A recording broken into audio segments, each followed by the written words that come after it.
Hi guys, how you doing? Adam will be here shortly. I just resent him the link. So I imagine that he'll be joining us here in a second. And I thought I could take care of making sure that the YouTube, here we go, marries up on the other end. So how are you guys doing? I hope you're doing well. Nice to see you all in here. Hi P44 Chippo. Hey Teresa Levine. Heather. Irene, Dora, good to see you guys. And I am going to have to watch it. I have developed a pressure ulcer on this left side, so I'm kind of shifted in an odd position. And I'll have to limit my time up today, but that's all right, you know. And hello, Mama Bear. How are you? Let me just make sure he got that. Yep. Oh, here he is. Oop. Hey there. Hi, Adam. How are you? You're live. All right. Sounds great. I'm doing great. Yeah. How are you doing? I've been better, but I'm here, and that's in relatively one piece. Okay. Losing my voice, but it's good to meet you, and I've been looking Yes. forward to this. Yes. Great. Cause sorry, but one of the things I've been wanting to do is to learn more. I've always had an interest in astrology since I was a kid, Mm-hmm. but more than probably a novice's understanding. And I don't know, to tell you the truth, that I would ever be able to get really, deep, because it can be very complex, and I respect that. But I would just love to know more, like a lot of people here that are getting to know you. I think about, just in general, what you would say about what's the important thing to know about astrology. I mean, that's a loaded question. Yeah. So, hello everyone. So my YouTube page is Adam Stargazing Astrology. So if you have that up somewhere, that would be I one. do. I have it in the description box. So, Excellent. Excellent. yes. So yes, so nice to see you. Nice to see everyone. I'm sure there's probably people out there that have seen me on other channels. I've been around now for a while. So there are many really important things to know as astrology.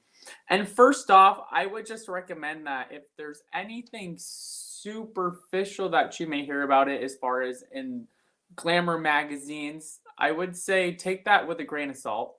Yeah, those are pretty suspicious. Yeah. What I would really say is that the birth chart, which is also called the natal chart, that is supposedly picked by your soul. What the electromagnetic there what are called electromagnetic frequencies Hmm. that are basically all around us. Absolutely believe it. I think I'm super sensitive to Yeah, those things. Go ahead, yeah. lay So it so down. our soul picks the combination lock, which acts like, which is our astrology chart, to play out our individual karma, our gifts, our strengths, our challenges, and then also our weaknesses as well. Mm.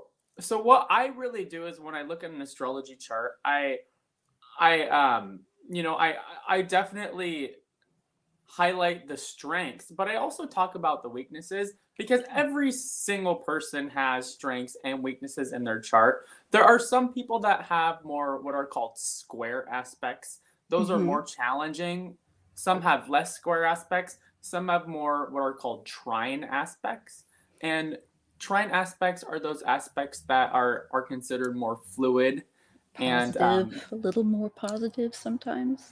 yeah, they generally offer more like supportive situations. Yeah, because Whereas, I'm always knowing when I hear the word trying, it's like, oh, okay, that's good. I know that's a good word. That's how, So it's yeah, good to hear you go into more depth about it. Go ahead. yeah, I would say a trine's like a spiritual gift, Okay, and cool. a square is a challenge Not just a Sure. dud person, like don't be square. I Yeah. wonder, I seriously though wonder, do you think maybe that came from astrology and so you're such a square? Don't be a square. Well, yeah, that could be a square, but yeah, but the thing about a square though is a lot of times someone with a lot of trines actually more may seem like they're more in the box because squares create dynamic and challenge and things to overcome. Right. So a lot of times also we see these really amazing people that really make a strong mark that have some strong squares because that's that They have fighting to because spirit. they've been pushed, right?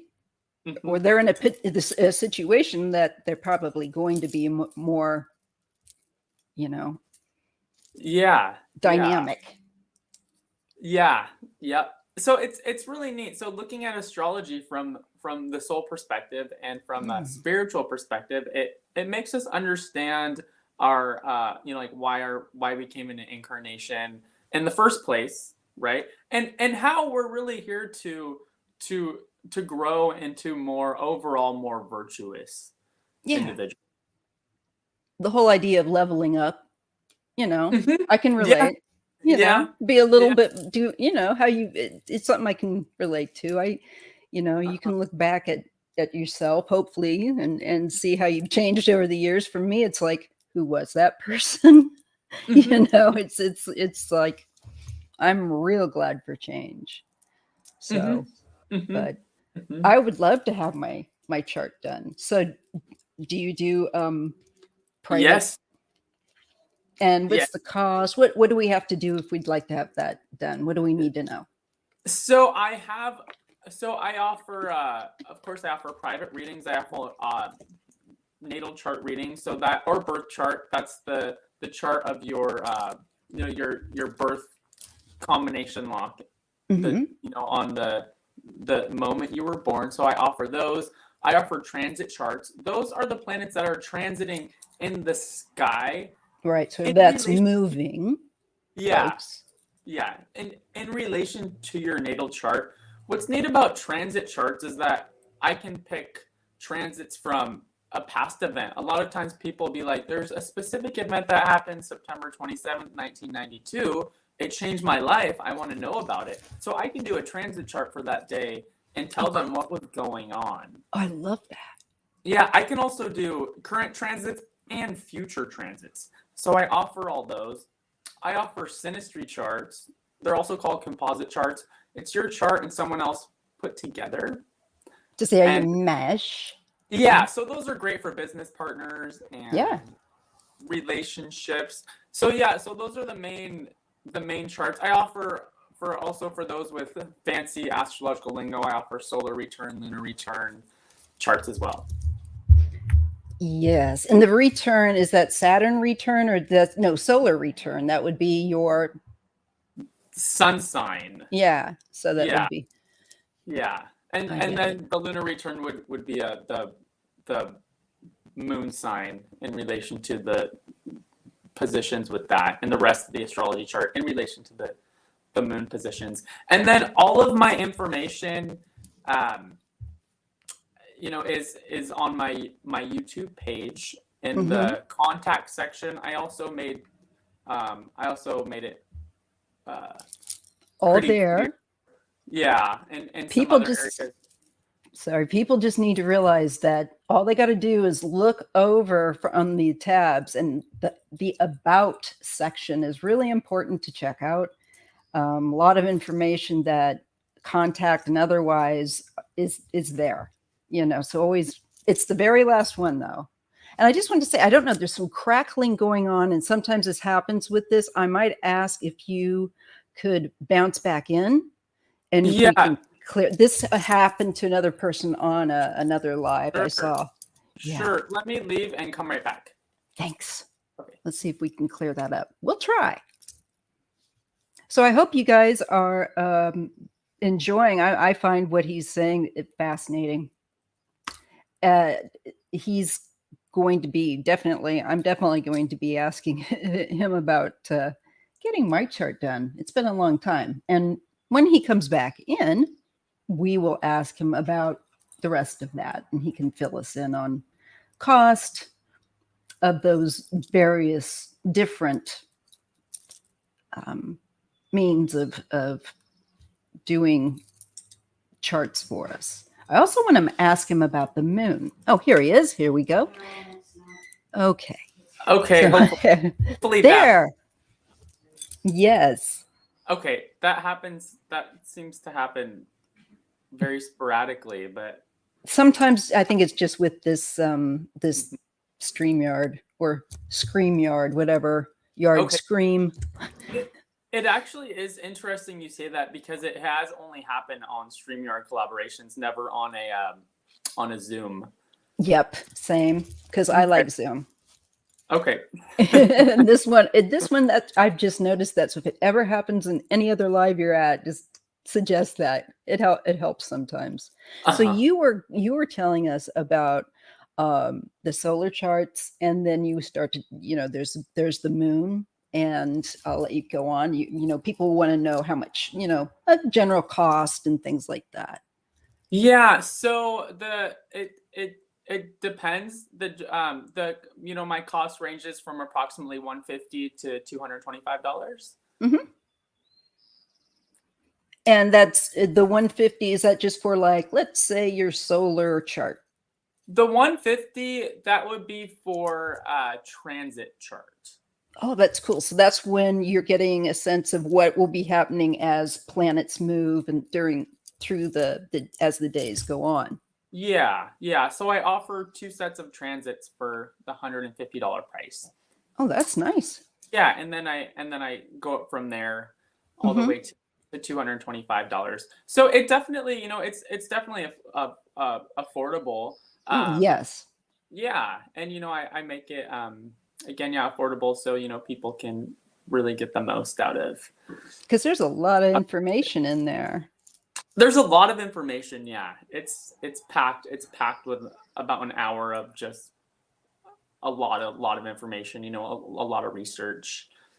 So they can pretty much, I'm sure that do you use like Zoom and then record it so that they have Ye- it?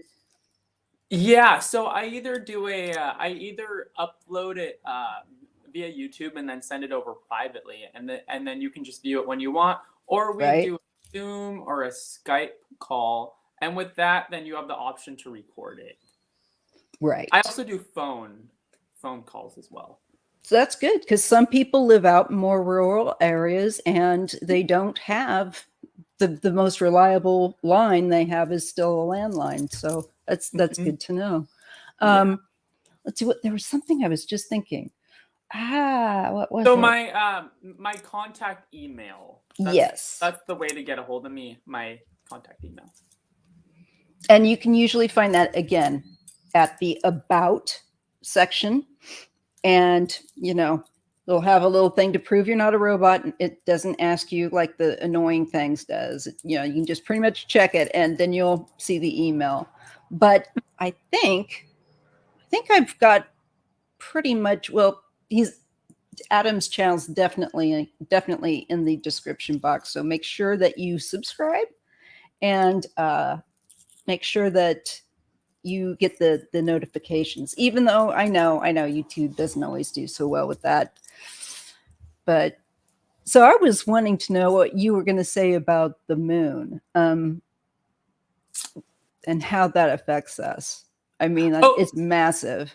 okay. Is you mean just as far as the moon in the astrology chart and what that means? Yes. So, okay, so great question. So the Thanks. moon is one of the luminaries, and so the sun and the moon are the two luminaries in the astrology chart. They would be considered two of probably the most influential planetary bodies. Hmm. So the moon in the astrology chart, it's the storehouse for the subconscious mind. So it's basically everything up until now gets stored in our subconscious. So the moon has a lot to do with memory. It has to do with dreams, Yeah. psychic receptivity. I'm thinking of the moon card in the tarot. Yeah, and intuition. Um, it also has a lot to do with the early childhood home and family environment, our emotional reactions to things, and Ah. the way we perceive the external world. Oh, wow, that is interesting. That's Uh-huh. interesting. Hmm. Let's see, what was I gonna say? And so I obviously, when you're doing the transits, you're including the moon because that's one of the main but ring of planets, especially it's the faster of them Hmm. all. Yeah. Yeah. That's so interesting. So, like, I'm 53. I've already had at least one return. Okay, yeah. Yeah. The first Saturn, the major returns are like the major return, like the classical ones, the Saturn return, that happens at approximately 29 and a half. Saturn makes its full rotation around the astrological chart and returns to the exact position it was during your time of birth. Ah, I didn't realize it took it like that. That's interesting. Yeah, so I've Yeah. been through a few of them. Yeah, not fun, but interesting. Uh-huh. You kind Uh, of come out going dusting yourself off. At least I did anyway. It's yeah. Yeah. Yeah. Well, Saturn. So Saturn is in the astrology chart. It's like the time tester. Saturn is the planet that creates perseverance. It creates patience. I believe It's all it. about, huh? I said I believe it. Duty, responsibility, discipline.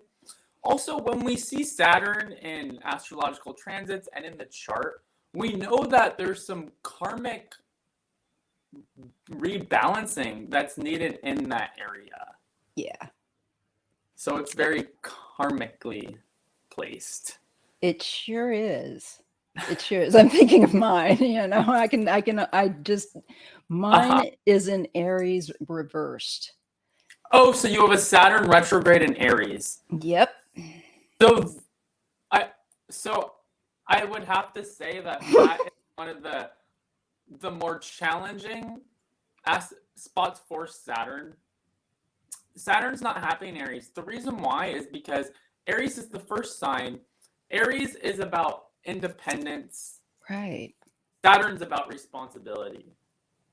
Oh, so I Aries can see the problem right there. Aries is me, me, me. Saturn is like, no, you take a step back, and it's more kind of like we. And if it's gonna be me, me, me, there better be some strict structure that follows the me, me, me.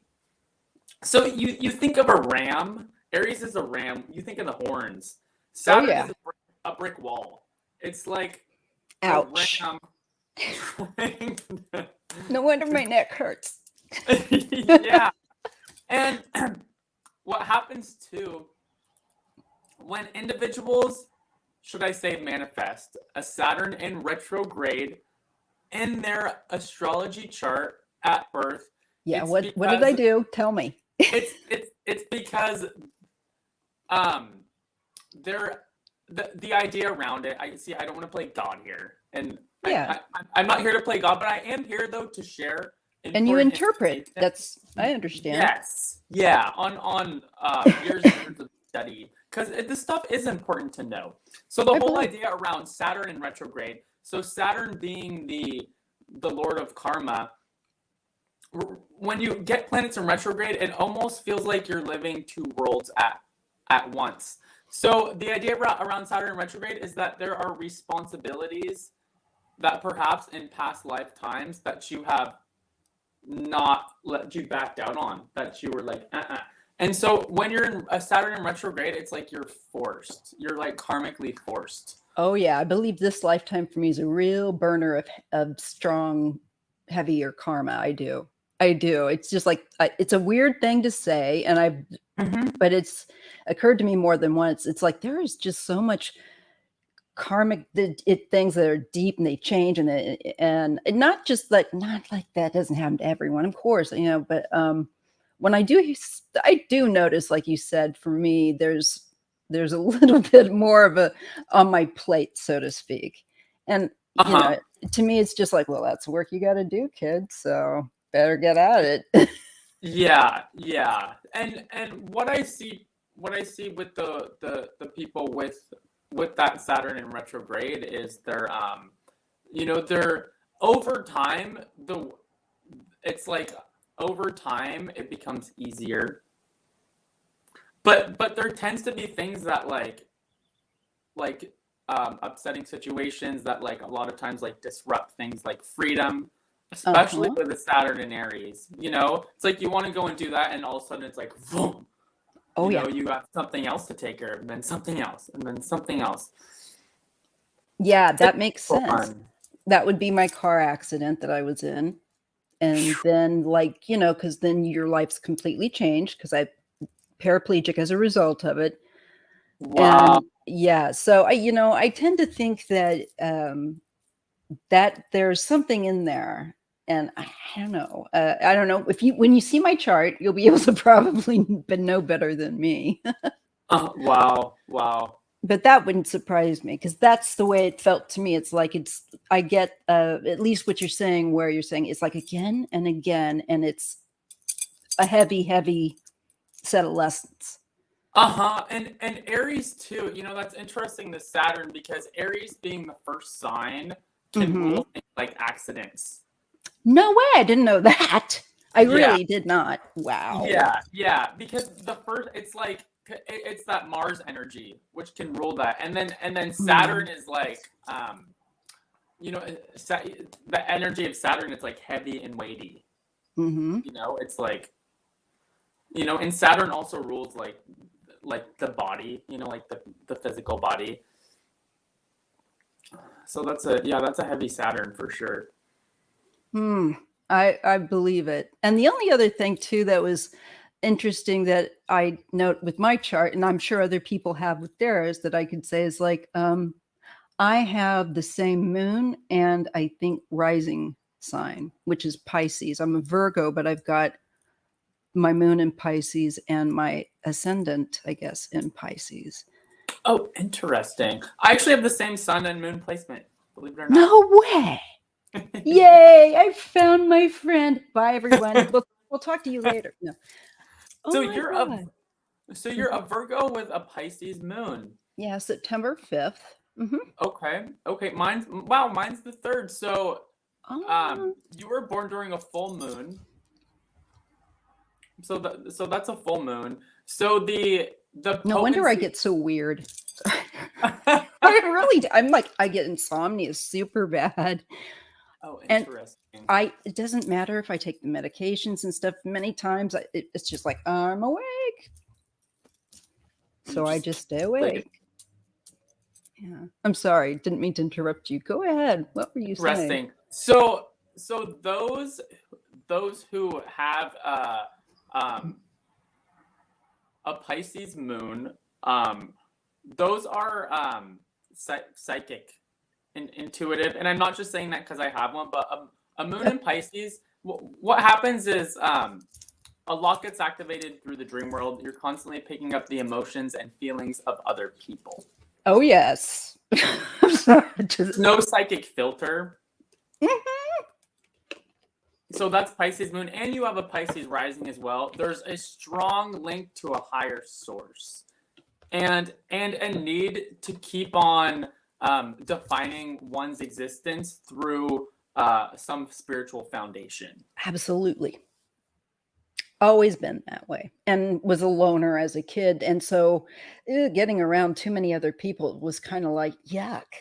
It still is yuck to me,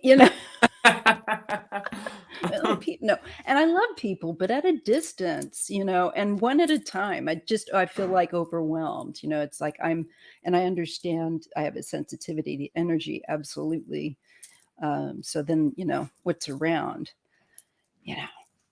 Mm-hmm, mm-hmm, mm-hmm. And then a sun sign in Virgo is really much about service. I believe that because, like, I had always wanted to be like some kind of healer. I always knew that, like, maybe a nurse or something along those lines. But somehow the idea of the way that the traditional Western nurse just wasn't it for me. Even as a kid, I knew that. And it's just like, well, I'm just gonna have to wait because I don't know. I always wondered, like, did somebody leave me? on the doorstep. I really felt like, what is this place? Really, as a kid. Yeah, I Okay. did. I Uh, even said, and I kind of embarrassed myself by it because like nobody else was asking questions like that. And I asked a friend of mine when we were like in third, fourth grade, I said, do you ever feel like, am I really here? And like, what is this place? And she said, yeah, I do. And I was like, okay, good. And I didn't want to say anything more than that because but it was like, yeah, I'd always felt this odd like sense from the get-go as a child. Very interesting. Like, what am I doing here? Like, what's this all about? Mm-hmm. This. Mm-hmm. Mm-hmm. Yeah. It's like, well, I think I knew that this wasn't the permanent home. I Mm-hmm. think Mm-hmm. I Mm-hmm. think it was like, oh, thank God, this is not definitely not the. And I always knew that. I have to say, I did always know that. And Mm-hmm. I couldn't understand why people wrestled so much with the idea that this either had to be it or nothing. And I just kind of, that seems rather melodramatic to me, but okay, Mm-hmm. you know, Mm-hmm. but Mm-hmm. it's so interesting. But for me, that was just natural. And my parents were not into any, religion or anything like that. They're art teachers and stuff. But Mm-hmm. they have a basic respect, I suppose you could say. They were not um, they were not atheistic, in their belief. So I just kind of I'm glad because I through the course of life, of course, got to know friends that didn't have that. And once I came home and I realized that having the freedom that I did to choose, I was like, oh my God. I think that's where you start to realize the disillusion a little bit with what the world's supposed to be, and what you're realizing as you're growing up it actually is. People's Mm-hmm. lives are all messed up. It's Mm-hmm. not just yours. Oh, oh, oh, oh, yeah. No, there's like, yeah, there's a lot of from my understanding of the birth chart, it's sort of like, um, it's like everything is stored in that memory, and then the birth chart would be the same as like a period that's added onto a sentence as far as the continuation of our existence. It's just like it's like one stop, and then hopefully we keep on going and we learn through our lessons, and we gain wisdom through our trials, but then we just like keep going. Yeah, I mean, why not? It wouldn't be any fun. That's why it's always like the notion that we'd all be sitting up there strumming harps and doing nothing is just like, oh my God, that sounds like hell. I would not. Oh my God, that sounds awful. Uh-huh. Uh-huh. And Right. also just the idea that there's no divine sense of humor, and it's just like these. No, I would gladly go when it's my time. Gladly. I've Mhm. had several points, and that's something I wanted to ask you about. Mhm. North Node. Now, what's this? A lot of commotion around the North Node. What is that for? Why? So great question. So the North Node stands for the collective, or I'm sorry, I don't want to say collective, the the individual evolutionary point of progression, like Mm-hmm. karmic progression. So Okay. the house placement and the sign of the North Node's important aspects to the North Node, trine aspects, square aspects, sextile aspects. Those also play a heightened importance. The South Node is always opposite the North Node, and the South Node stands for our gifts and our strengths and our abilities that we have brought through from our most recent past life or past lives. So it's like our sweet spot, it's our comfort zone, The and we're South. supposed to All right. be, yeah, the South. So we're supposed to be moving more and more towards that North Node for our growth.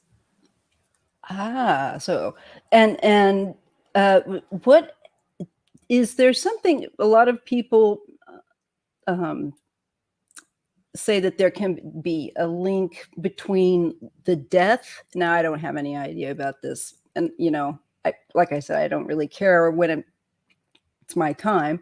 But I've heard that there's something about it's either that the North Node can talk about the type of death you may have, or issues you might want to watch for, or like especially as you get older. Did I have that wrong?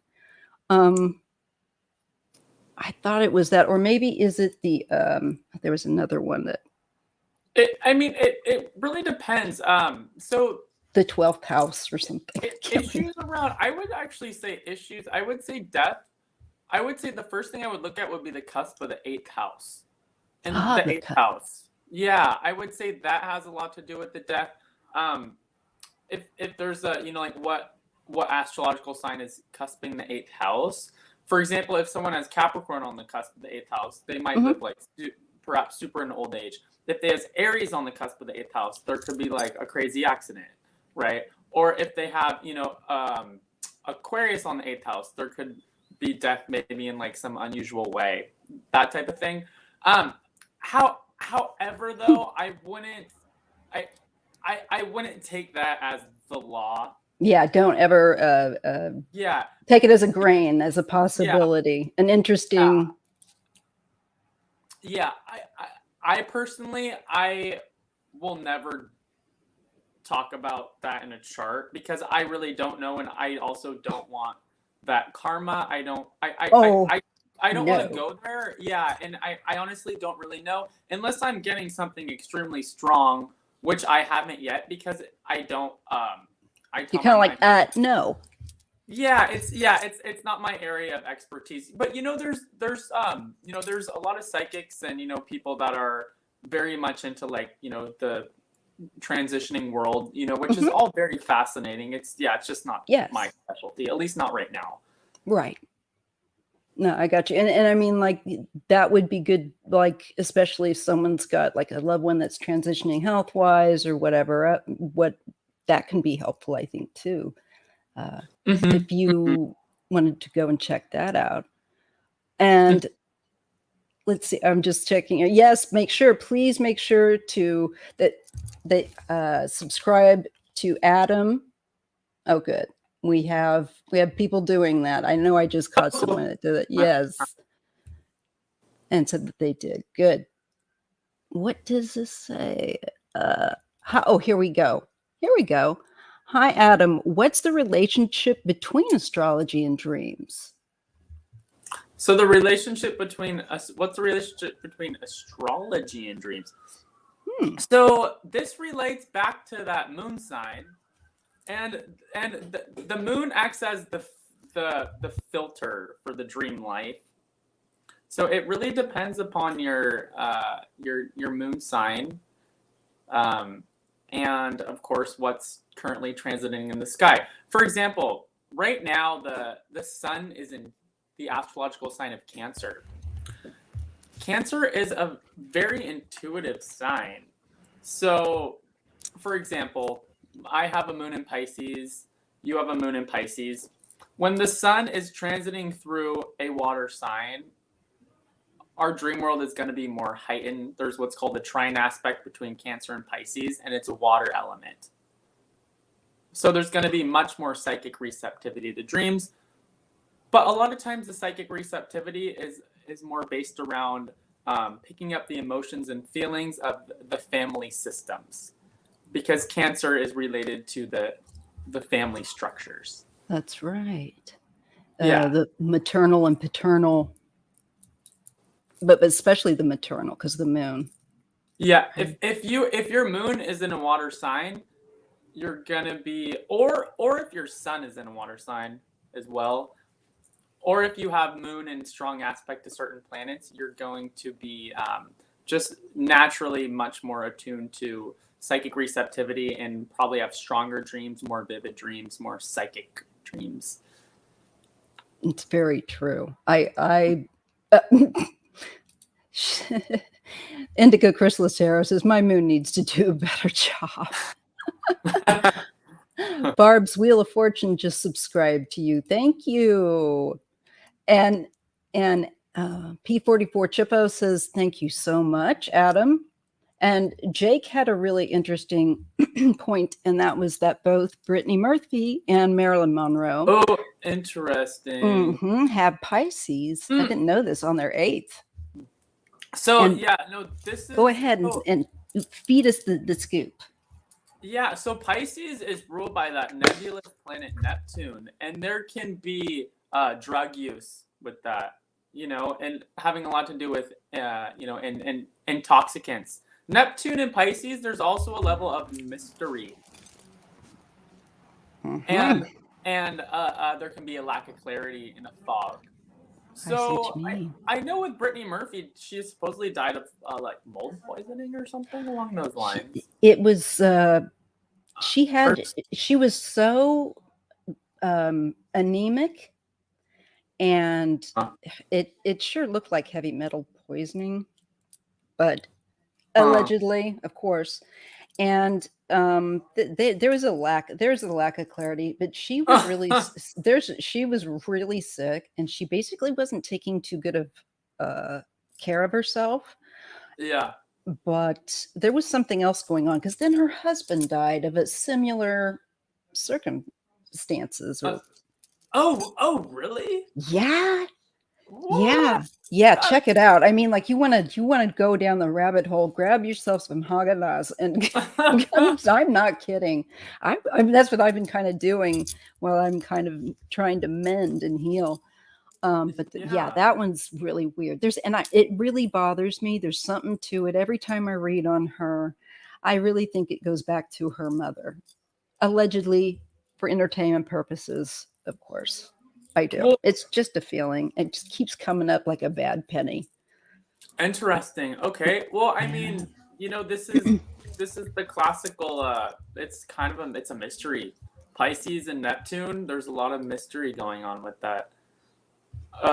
Yeah, that's weird. I mean, honestly, to me, that seems like not an accident, but I don't know. Yeah, and the other thing was that Britney Spears apparently had lived in the house before. Now, this is real pop culture, haunting, weird stuff. And she claimed that she did not like the place because she felt like there was, I think, poltergeist type of activity or something, and she left. So it's one of those places that goes, maybe it's everything. Maybe it's just all of it. It sounds like one of those bad movies. Yeah. I wouldn't believe it had I not been reading this and going, oh, geez, why did she even move there? Yeah. Yeah. Well, very strange. Well, this is what's funny, right? Because we both have the Virgo side and the Pisces side, right? Oh, yes. The Virgo side is like, this is not rational. I don't believe in this. This is child's play.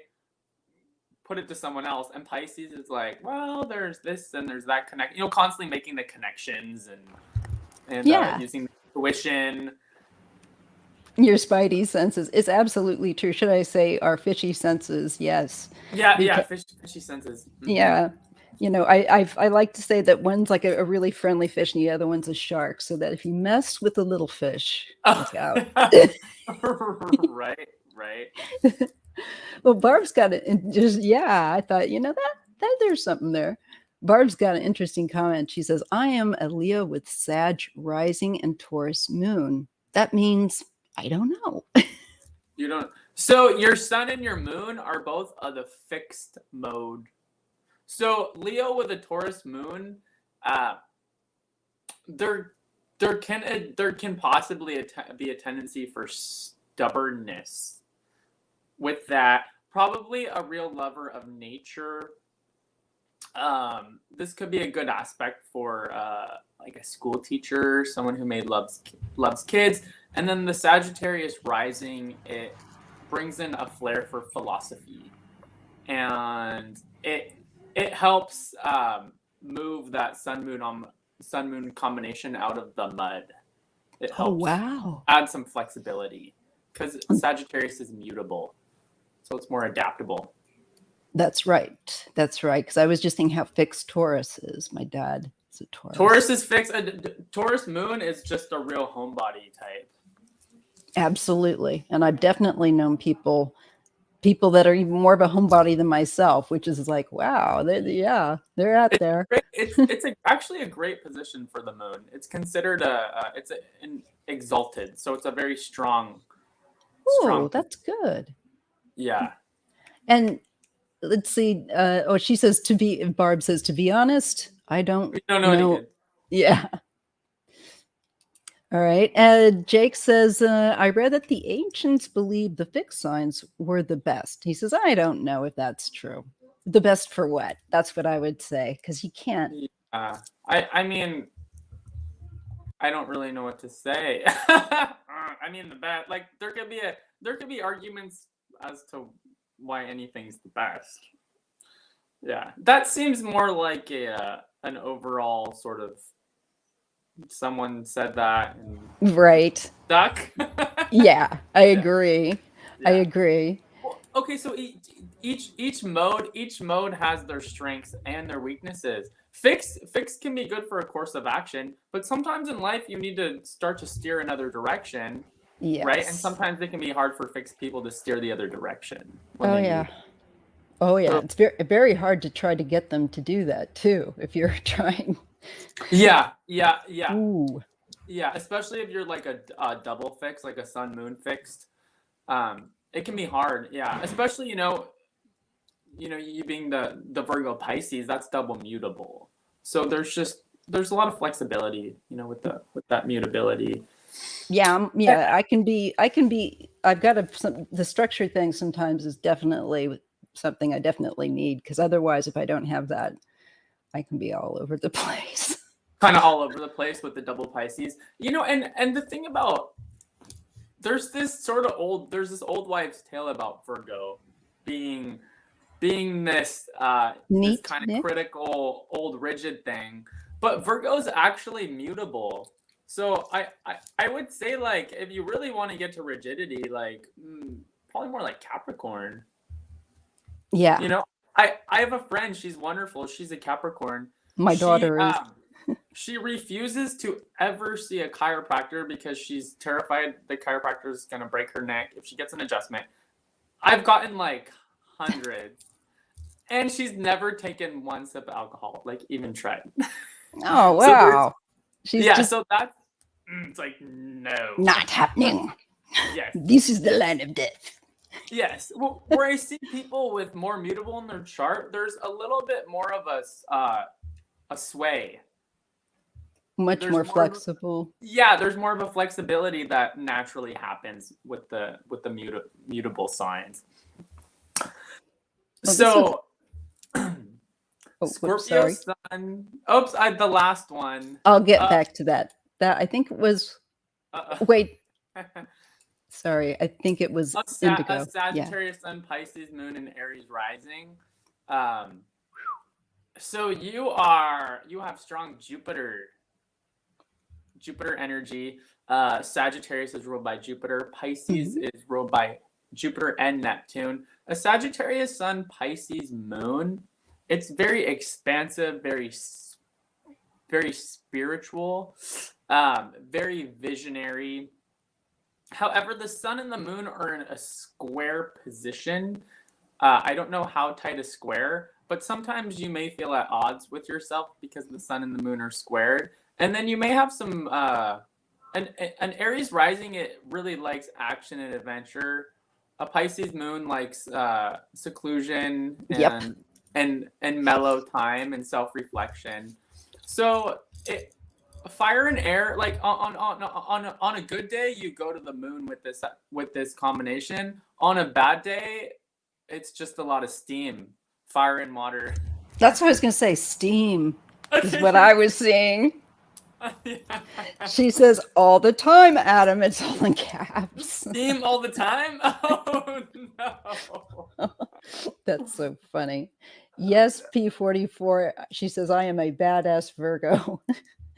Am I mutable, Adam? Yes, you would be. Yeah. Virgo's mutable. Yes. Very much. And I want to get back to the other people that threw their, let's see, here was flowing. I know you want it, and I saw Jake's, so I'll put yours up next in a minute, just for you to comment on if you would. Mm-hmm. Scorpio Sun, Cancer Moon, Cappy Rising, Okay, 70, wow. So 77% you, water. oh wow. So your sun and your moon, I mean, that is a strong, that's definitely a combination of someone with a strong inner world, probably a pretty good imagination, a good level of intuition. The Capricorn rising, I would say, in this combination helps you bring your intuition into play. It also helps probably with a level of practicality, because having your sun and your moon in water, that's extremely sensitive. So the Capricorn rising helps you ground more into the world, and it helps you probably create structures and disciplines to be able to harness your energy and to utilize it the best you can. Okay. She says, I'm best at being stubborn. Stubborn. Well, I mean, Scorpio's fixed. Yeah, my husband. And a Cap rising. I mean, Capricorn's ruled by Saturn. Saturn can be real fixed. And That on is a good, that is yeah, what I live with, Adam. That is what I live with in my household. you live with a Capricorn And Scorps a too. A Capricorn. I mean, Virgo actually classically gets along with Capricorn and Scorpio. I do normally, but but when there's some issues, it changes. Hard. Yeah, so, there's the stubbornness. I can definitely tell you is like, wow, stubborn. That's some next level stubbornness. Oh yeah, Capricorn can be Saturn, man. Saturn doesn't budge. And true for Scorp. Oh yeah, Scorpio. It can be a standoff at this house. Oh yeah. Well, I find Scorpio sometimes can brood, sometimes be real secretive. Yep. Oh, yep. Kind of mysterious. Definitely. Because both my kids, one, it's funny, my husband's a Scorp. My oldest is a Scorpio, and then my youngest is a Capricorn. So, but when you want to see the stubborn dynamic, that is like interesting when we see that here. That's all I can say in this, where I'm at. Interesting. Let's see. Here's the other one. Okay, let's see. Somebody else wanted to ask you. Oh, she said it was very true. All right, Jake says, I am a Cardinal Cancer rising, Libra Aries moon. Cancer sun, Aries moon. So those are all squared each other, depending upon how tight of squares they are. This is a great combination for initiating things. If you have ever been self-employed or thinking about your own self-employment, this combination, I know those with Libra Sun, Cancer Moon, right? Or Libra Sun. I know those individuals who have Libra Sun, Cancer Moon. So flipped around, I know that it's very home oriented and also very relationship oriented. But so what's interesting here, though, is you have a sun rising opposition. And Aries moon is more kind of a Spartan type of environment. So and then Cancer is a real homebody. So this combination might create some confusion to yourself and to other people. Yeah, that's true. I agree with that. I'm just making sure I get anybody. Okay. Oh, Barb. She says, I'm a Leo with Sag rising and Taurus moon. Oh, yeah, I already covered her. Yeah, we did that one. Got that one. Let me see. Oh, here we go. There it is. Gathina. Hi, Adam. How would you interpret a oh boy. It's like on Square Stellium. So the second house is all about finances, material stability. The second house has a lot to do with your own income that you have worked for. The Aquarius, planets in Aquarius are all about group and group endeavors. So there is the possibility with this combination that your own earned income comes through some sort of group work, some sort of group endeavor work. But Mars, Uranus, and Neptune is that's kind of it's just a very peculiar stellium.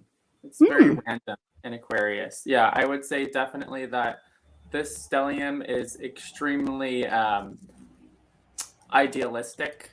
It's extremely humanitarian and really much about fighting for the underdog and fighting for groups. So I can see that actually, yeah. Because Mars and Uranus. Right. However, though, in order to ground this aspect, you probably would need some Earth in the chart, or something else to really work toward to. Otherwise, this might could be a good aspect, and to go and like do political protests or to be real active on the online somehow is for humanitarian endeavors. And Indigo Chrysalis was saying, I still don't understand what a stellium is. Those are 3 or more planets sitting right next to each other. There you go. And usually, like, isn't it like if they are within, is it true that like they're within a certain sign, or is it just that they're 3 that are just in certain degrees from each other? Is that it? Or yeah, sometimes they can be overlapping signs. So, for example, this could be a second house Aquarius stellium. Mars and Uranus could be sitting at the end of Aquarius. Neptune could be like 2 degrees Pisces. But it would still be a stellium. Yeah. That's interesting. I didn't know. That's cool. No problem, Colin G. Says, hi. Sorry I'm late. Colin, make sure that you subscribe here to Adam Free. He's a great astrologer. We're talking all about astrology, or I'm trying to. It's just a relaxed, chill Sunday chat. So you're not missing out on anything. You can share any of your astrological questions that you might have. Kathina also said that me with my Scorpio, Mercury, Scorpio, Venus is definitely secretive. Oh, you have that. See, that's all squared your Aquarius there. So that's kind of intense. Yeah. It's like very like, yeah, I would say you probably have some really strong opinions about certain political things. And some really intense emotions, perhaps around certain human rights, and you probably really understand really intimately the power dynamics with some of what's going on right now, because planets in Scorpio are really associated with the planet Pluto, which is a lot about power and power dynamics. Oh yeah, absolutely. And she was saying that she's got Capricorn rising, and she wanted to thank you. Oh, perfect. Yeah, no, that's a great grounding aspect for that Aquarius stellium. And Colin G says that he's already subscribed. How much Aries and Scorpios hate each other? Now, children. Well, Scorpios and Aries, they're what's called an inconjunct aspect. They just don't see eye to eye. It's just going to be one of those. Yeah. Scorpio's deep. Scorpio's the detective, right? It's looking to dig everything up. Aries is just kind of here and now. Like, what's the point of doing that? Can't we just go? Can't we just go on an adventure? There's kind of like, it's just the objective is completely non-relational. That's funny, Jake. That's too funny. Oh my God. And they both have a level of intensity. Aries is blatantly intense, and in Scorpio kind of keeps the intensity sort of. It's best served cold. They're both fighting. Rulership over Mars.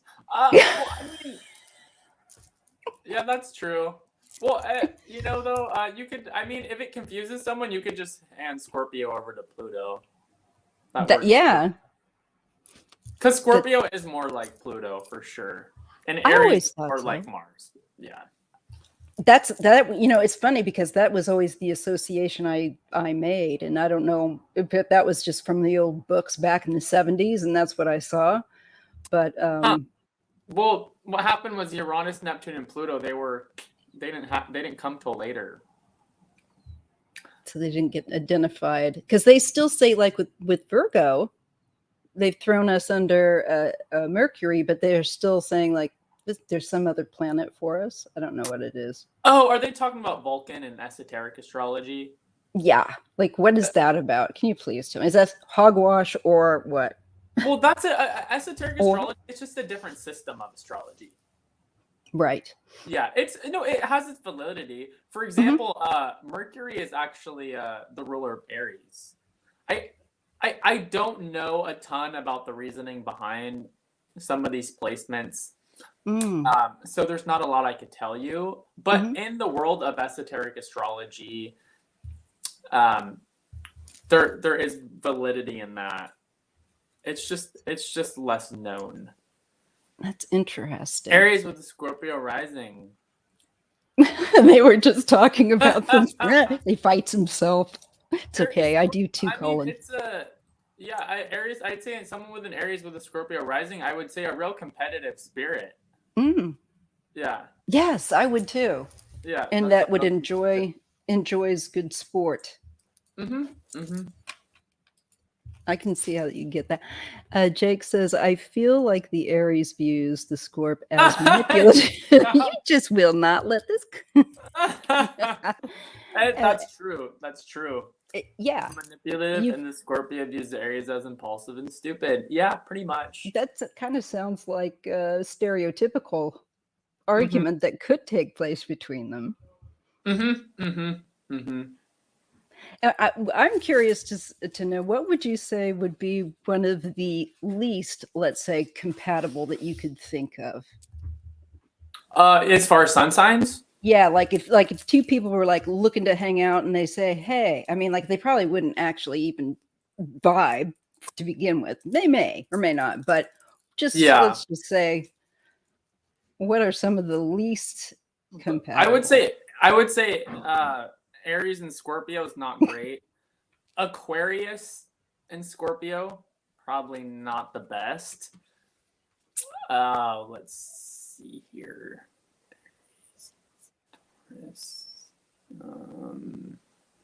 Gemini and maybe like Gemini and Scorpio. Oh yeah, that would be a really terse square off. Yeah, that's another one of those inconjunct aspects. I would say any inconjunct aspect. For example, Capricorn and Gemini may not be the best. Yeah, I would say definitely not, because you've definitely got one that's much more open, spontaneous, and the other one that likes routine. Yeah, I would say the inconjunct and square aspects mainly of the cardinal signs and fixed. Yeah, that makes a lot of sense. Mutable, it really depends, because there's just a lot of flexibility with the mutability. But I probably would throw Gemini in there on more than one occasion, just because Gemini has that dual side. You just never know who you're going to get with them. Yeah. Yep.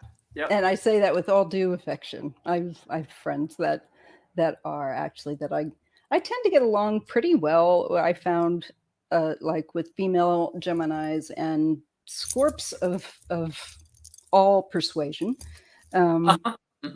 So, but I can also get along with air signs, like my mom's an Aquarius, and it's just kind of weird. So it's like I think that mutability must be working in that direction. Yeah, it's the mutability. Also, another thing too is Virgo's an earth sign. However, it's ruled by Mercury, and it's very intellectual. And the air signs, especially Gemini and Aquarius, are very intellectual. Very true. Yeah. And earth and water, you get along with the Scorpios because earth and water are Yeah, compatible. they go together well. Mhm. Oh, poor Scorpio. No, Scorpio's all right. Trust me. Trust me, they're just fine. They Yeah, got it Scorpio's covered. fine. They got that stinger. Yeah, Scorpio's just fine. And let's see. Jake's when he says, you know, it's weird. I've seen a lot of Scorpios attracted to Leo. I think it's because they value loyalty. Well, also, a lot of Leos like to be the center of attention. There's Scorpios got an intensity. what I would say about people that have their a lot of aspects in this and that come together, especially the sun sign. I would say this is an aspect of burning off karma.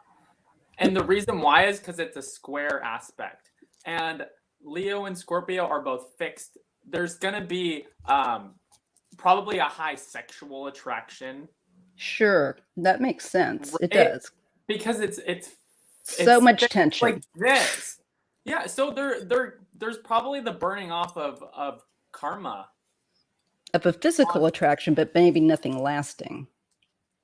Yeah, might be harder. But the burning off of karma, or should I say, even to put it better, the bringing up of karma, of dynamics, because it's a square aspect. Squares tend to bring things up through situations of crisis. Right. That's super interesting. Yeah, I wouldn't say that aspect is the best. It's challenging. Let's put it that way. You're going to be in for a steamy situation with Scorpio. Yeah. Yeah, it's kind of, it reminds me of like people I knew that had the love-hate thing. And it's just like drama. And it's like, for me, that is not appealing at all. It's just like, but you do use this, you know? Yeah. That's like, that just tires me. I'm way just not into that. But you know, some people they like, and they if they're like my father-in-law, like if there isn't something, there's not an argument stirred up, and if somebody's not, you know, they don't have something twirling in the air, they're not. Is he a Leo? No, he's actually an Aquarius. Oh, February 2nd. Oh, interesting. I mean, I would have to see the rest of the astrology chart, because a lot of times Aquarius classically likes to kind of stay sort of aloof. Right, like my mom. That would be my mom, classically. Mm-hmm. Okay, she's a classic Aquarius. Mm-hmm. January 27th, that's her. Okay. She would be more like that. Okay, but he's all into he may have a lot of squares or a lot of fire or some Aries going on or something. Something dynamic for sure.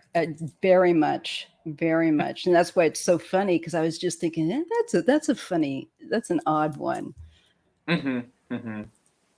So matrix girl, Pisces. So you have a Sun, Venus, and Mercury in Pisces. Wow, a lot of Pisces. That's very creative, very dreamy. Venus and Pisces, a lot of times the love nature is really idealized through a Venus and Pisces. It can be very devotional. I would say this aspect is I would say you may look at life very much like a student of life, because the moon in Gemini is constantly wanting to learn new things.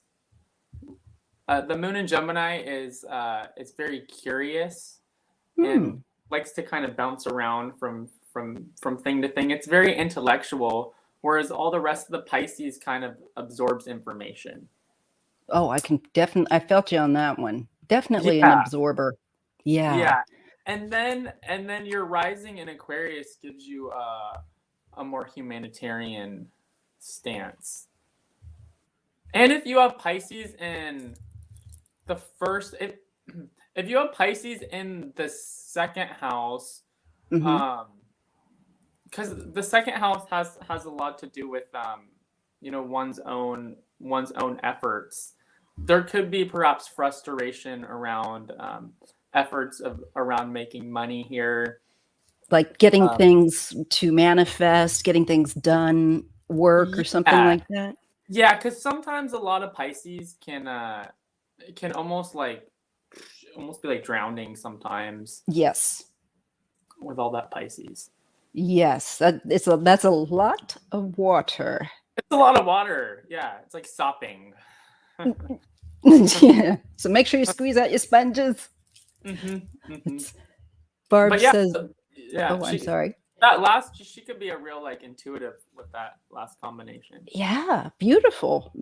Beautiful. And Barb says, both my parents were Libra, so I try hard to be the most balanced Leo I can be.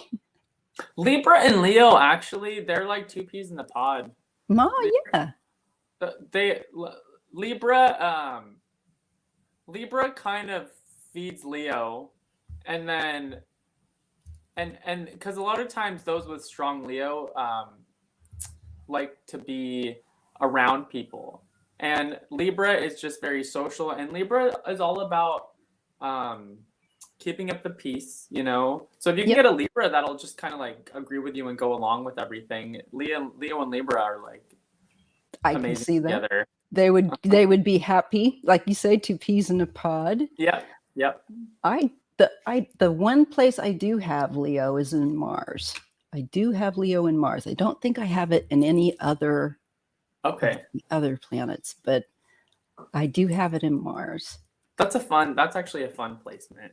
That's what I thought. Yeah. As I'm realizing my strength, and I mean that in the most positive way of like, you know, realizing that I actually do have a fair amount of strength if I just, you know, if I need to call upon it. Sure. Let's see what she's gonna say here. Oh yeah. I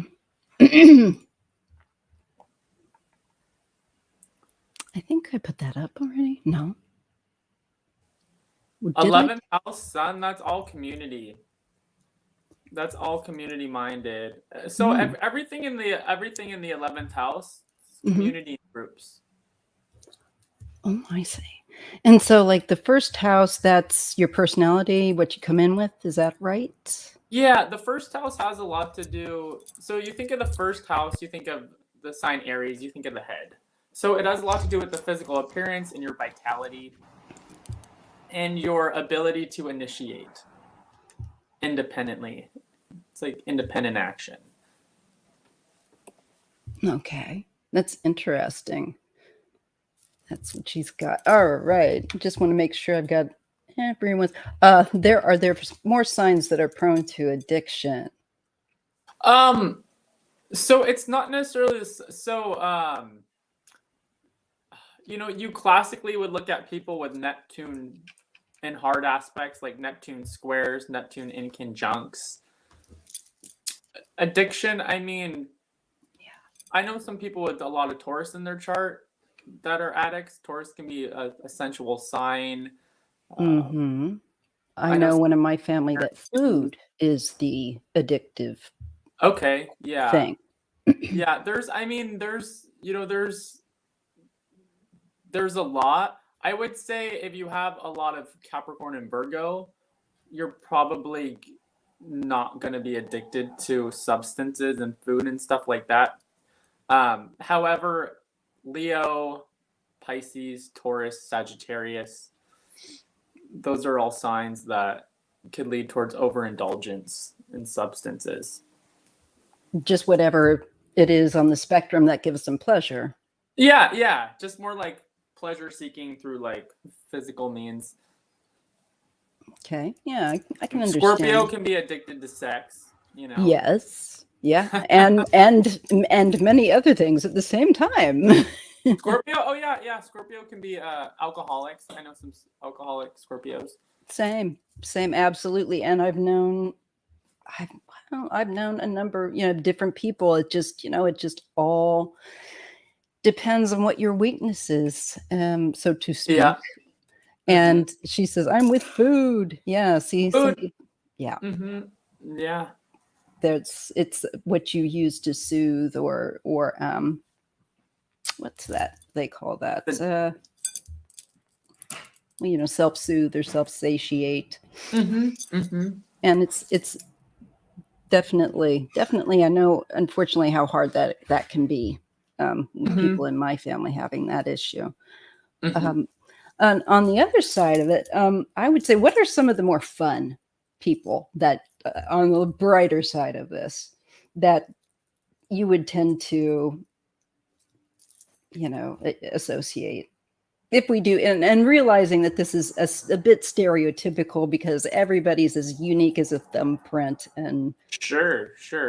Well, I mean, first off, most people are a combination of at least several different strong traits in their astrology chart. No one is just like one specific thing.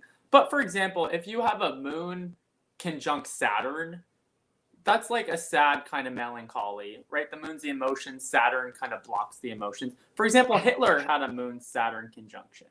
really, Oh, I didn't or know. if you, yeah, or if you have a strong Venus Saturn, Jeff Bezos, Donald Trump. A lot of times, these people that are very much in power have a hard Venus Saturn aspect. Venus is more of the heart; it's more relationships. Saturn negates the emotions. You tend to look at people more of like a commodity, like what you can get out of them as far as like them being like workhorses and slaves, stuff like You that. just don't care. Yeah. It's Ew. hard. Yeah, Saturn's like Saturn is can be great, but it can also be harsh and cold. Stern, I think I read somewhere, like a taskmaster. Yeah, so it just really depends for really intellectually stimulating conversations, very mental conversations. Virgo, Gemini, Aquarius, Mhm. you know, are are really wonderful for like a lot of fun. I would say like the first thing, for a great exciting adventure, I would say like probably a fire sign, Leo, Absolutely. Sagittarius, Aries. Sages are a lot of fun. Many a friend of mine, that I would take me out to shows and stuff are Uh-huh. Sages. So go to music shows and stuff. I Yeah. have to say that. Hey, Joji. Oh, this is an interesting question.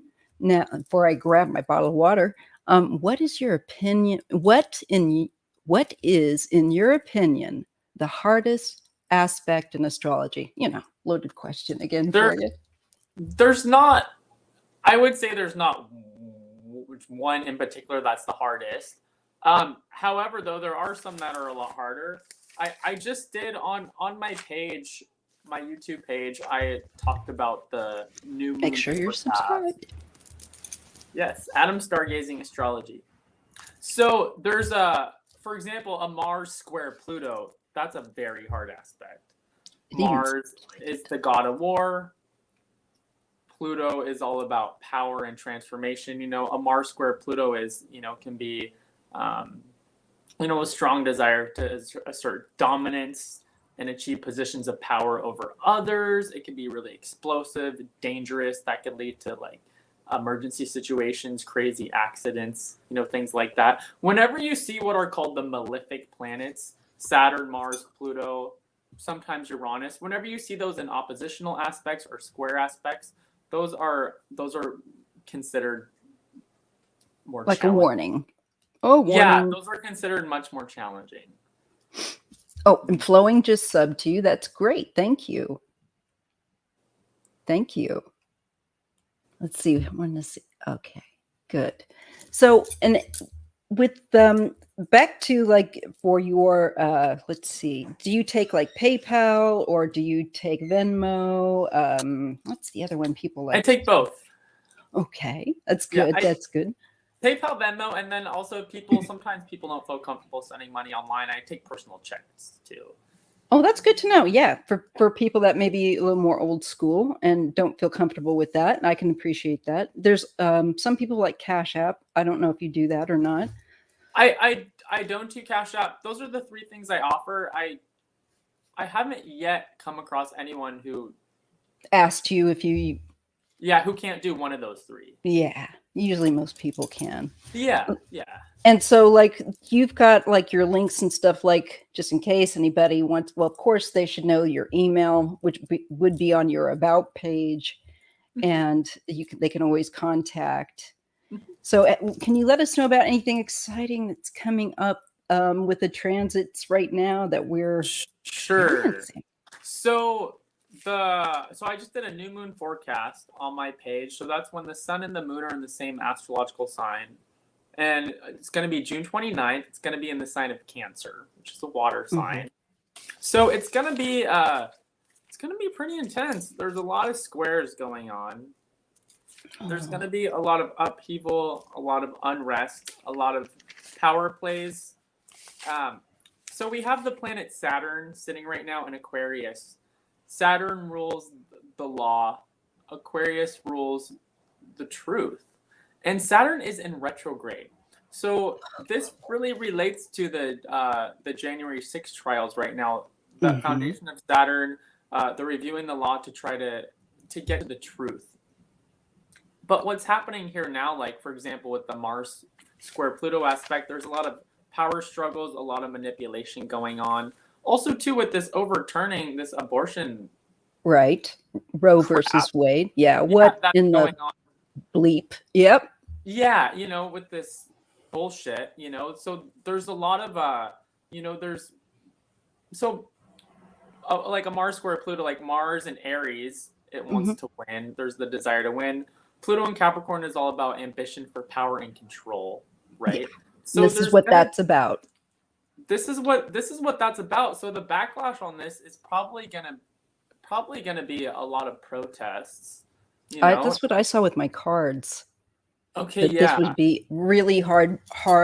That it was not going to be something at the end of the day. I could see with the cards of, especially women, being willing to just roll over about, no, this is not. and men too, of course. Yeah. Yeah, this is and this is very similar to when Putin attacked Ukraine. No one wants this. The idiot rednecks who shoot the guns, they don't they don't want this. Mm-mm. Like no one. This is just these people. What they're really doing. These politicians. This is political suicide, basically. Yeah, absolutely. They're so desperate, and I think they're so into their ego that it's become a desperation all out with Yeah, Putin.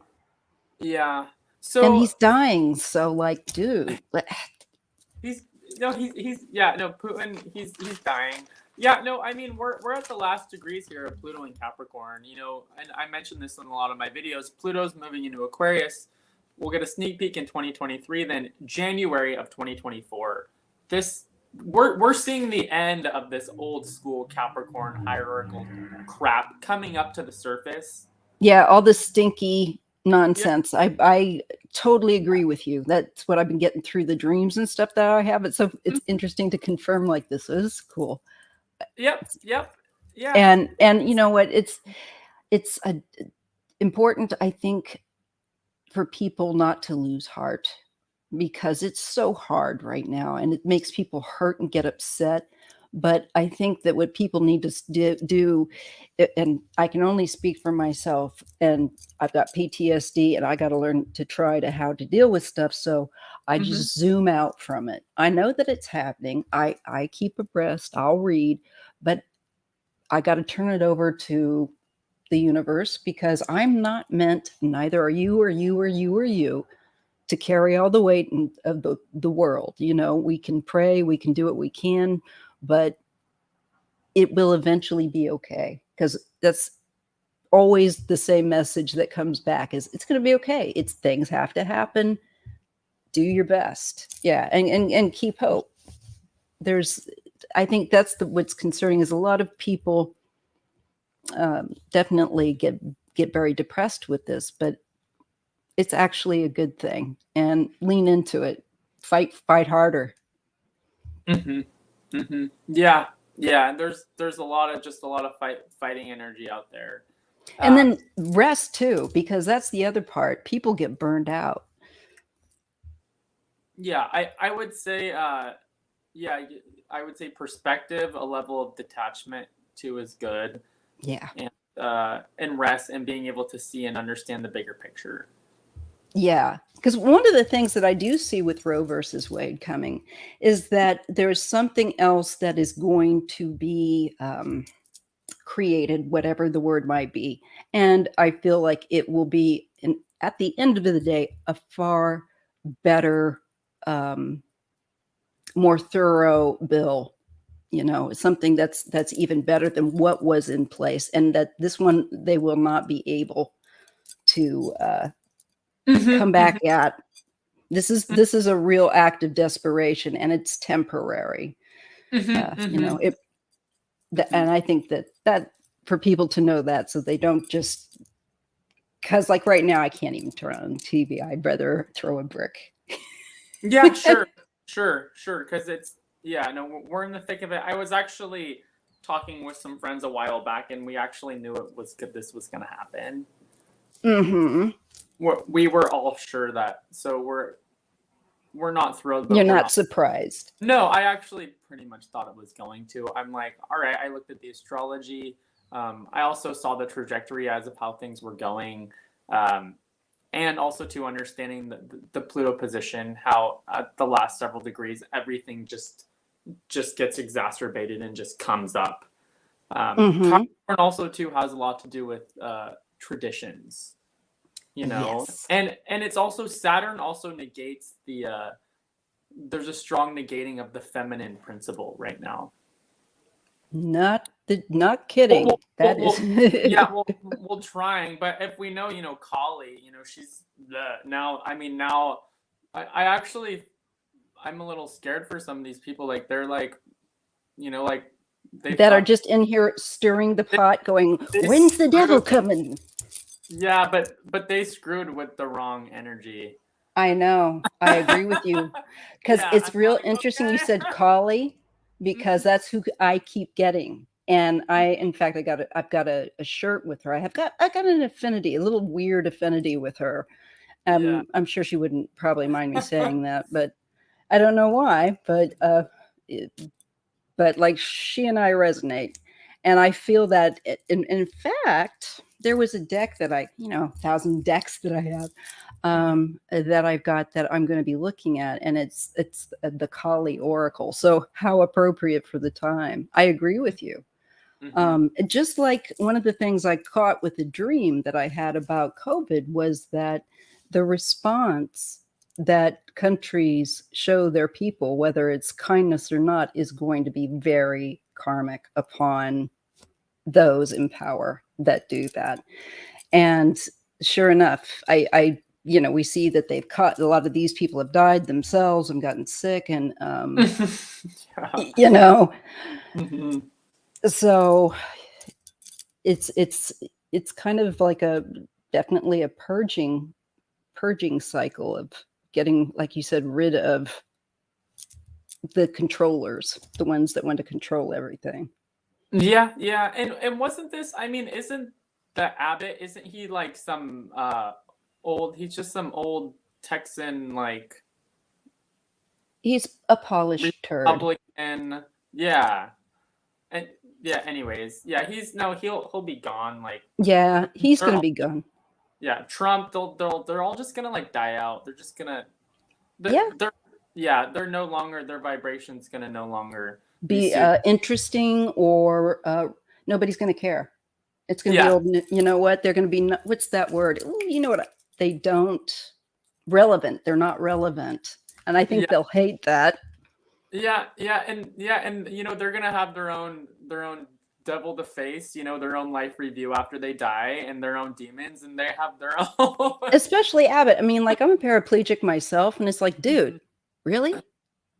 How can you be such a jerk? I No, mean, yeah, no, if I it's was behind him in my chair, I would definitely push his chair just a little bit, oh, just because I'm a little bit snappy like that. oh yeah, yeah, no, no, it's basically it's like anti-life what they're doing. It's like Yeah, it's like, here, nobody can live that isn't white, Anglo-Saxon, Protestant male. How yeah, about that? yeah, yeah, And straight. heterosexual, yeah. And it's like, well, y'all a bunch of liars. So, you know, Hmm. that's, I definitely think there's that attitude that's it, like you're saying, it's going to go. It's going to go. Mm-hmm. Good for you, Maya. Yeah. I just can't. I mean, like, if you've been in an accident or something traumatic like that, you should be a heck of a lot more empathetic.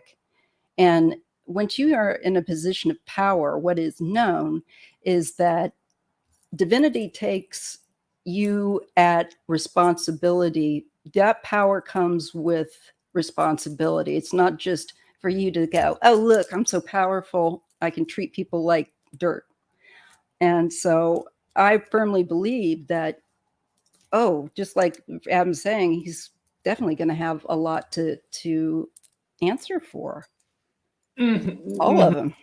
Mm-hmm. Yeah, and what really I think what happens with a lot of these people is they end up perhaps being reincarnated into situations that are not so great. That's what I just figured. It's like, oh boy, the bitch, and it's real. Yeah, especially when you're a bitch. She's more of a bitch. Yeah. Well, she's the queen of bitches. Karma can and be you good or don't. bad, though. There's definitely yeah, that's right. Sure. And that's why it's like so much more worthwhile to put your efforts into good karma. It's really, I've never understood, like, I can be mad, but I'm not one of those people that like, holds a grudge. I'm just not. It's just too tiring. I don't like it. It's just not me. But there are some people that can nurse them for days and not talk to you for days. Oh, really? Yes. And I've just learned to take when that happens as a blessing, because I just like figure, oh good, it's quiet time.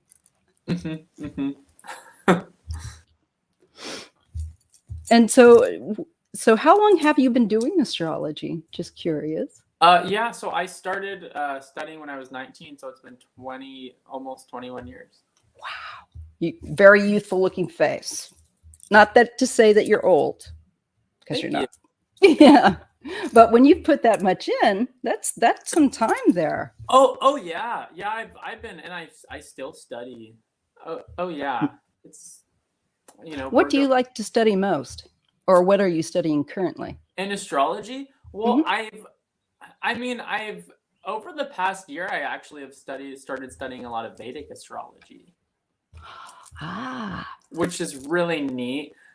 However, though, the collective mindset in the West is on Western astrology. Yeah. But there are some things that in Vedic astrology that are just like unreal. For example, they have what's called the nakshatra system, and that has to do with the position of the moon when you were born. And my specific lunar nakshatra, one of the ruling planets is a cosmic turtle. And I drew a painting of this cosmic turtle like before I even knew that. Oh, so, yeah. There you go. Yeah. You're going, check. Yeah. So I'm like, all right, there's something to this. I agree. I've always wondered, what the difference was too. And I understand that people still prefer the, Western version, but I always thought, no, Vedic is very interesting too. But I've just never had the time to really sit down and invest in learning astrology past kind of a novel, a novice point. Here's a question from Joe G. Any thoughts about the beginning of August, the Mars-Uranus conjunction, perhaps? Saw two astrologers mention this as a potential concern. I haven't looked at the astrology in depth. However, what I can tell you about a Mars-Uranus conjunction is that Uranus is very much about freedom. And Mars is where our energy and our action goes. So this could be an aspect of a lot of protests and perhaps reckless, violent behavior as well. Outbursts. Yeah. Probably time to be mindful of public places. Yeah. Sometimes. I can see more shootings with this. My Mars-Uranus conjunction is, but I mean, but at the same time, for people getting their word out there, this is a Mars-Uranus is all about, getting your word out there. And I believe we will. I believe we'll see really, Oh really. yeah, yeah. I just think that people have got to kind of pull their minds together at how, if they're like me, and I'm sure like most of us, there's a lot of anger at first, and then you got to kind of let it sit in for a minute, and think Mm-hmm. about, okay, well then what am I going to do? How am I going to let them know that this is just not on, that I'm not going to, that this is not acceptable, Mm-hmm. besides voting, besides clearly voting. Mm-hmm. um, Mm-hmm. Mm-hmm. Mm-hmm. Gathina says, I look for channels that share the chart and study along with my birth chart each morning. It has helped me navigate my daily issues. Oh, that's cool. Mm-hmm. Oh yeah. That's something I should do.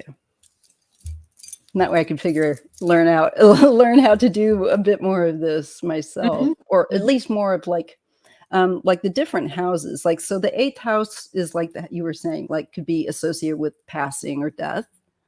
Mm-hmm. Yeah, but the eighth house, I mean, but it's also, it's also inheritances, other people's resources, power struggles. And There's then like family lineage, probably, I'm guessing it kind of sounds maybe. the lineage. I would say maybe eighth, possibly fourth as well. Okay, that's interesting. Uh-huh. And so it's like because I was just thinking I want to learn about the different houses. So that's interesting to learn about how you were saying the certain ones. And I know what the wedding or the marital one is. That was it the sixth or the seventh? I probably have this wrong Seventh. now. It is the seventh. So how what the easiest way to learn them is if you associate the houses with the signs, starting with Aries in the first house. Ah, Because the qualities of the first house are always going to be Aries qualities, second house Taurus, third house Gemini. So if you know the order of the zodiac signs, uh-huh. start with the first house and then correspond. Yeah. And I know you're a Virgo too, and Virgo does well with Yeah, it's like, oh, I'll be doing that later. yeah. Interesting. I was like, let me write this down. I'll take a look at this. That's it. I will listen. I tell you, we've gone to an hour and 31. So I just want to let you know, thank you so much for coming and being on here. I appreciate it. You are And welcome. I will be getting in contact with you because I would like to get my chart done for sure. Awesome. Yeah. So, and make sure you all give Adam a follow and give us a thumbs up, please. And it was so fun sitting here and talking to you. I wish I could sit longer, but I've got to shift my weight. So, anyway, thank you guys for all hanging out with us today. Make sure, like I said, that you're subscribed, and check that you're subscribed to me still, because, YouTube and everything. All right. And also, you will find Adam's information in the description box. All right. Okay. All right. See you later, everyone. Bye. Bye, everyone.